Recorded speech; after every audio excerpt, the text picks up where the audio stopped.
somebody was asking about reactions to defense. I've shot some of this before. Most common reactions to a guillotine are, so the first one would be gripping underneath and grabbing over the shoulder. The arm in stops this grip, but even if you don't have it, you just crush down and through.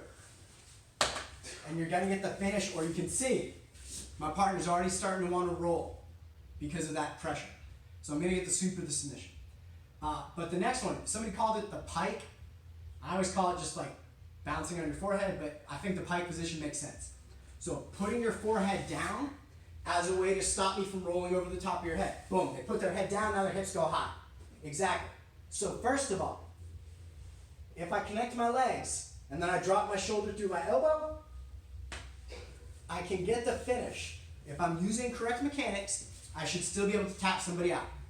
But that doesn't always work for me, so I'm going to show you a couple little tricky things that I do. So the first one is they put their head on the ground. I connect with my legs. If I can't pull them out of the pike, then I'll pull a little bit so they resist. Now both my feet are going to shoot to the ground, and I pop them right over to a head. Now I can come up on top just like the roll-through position. So when you're fighting tougher wrestlers, tougher MMA guys, they'll do this a lot. They'll pike up, you drop your hips and explode through. So we're here, just like a bridge and roll, escape and mount. They're fighting the hand, they're not letting you get appropriate depth on the choke, they put their head down, so you pull them back, and then you counter release.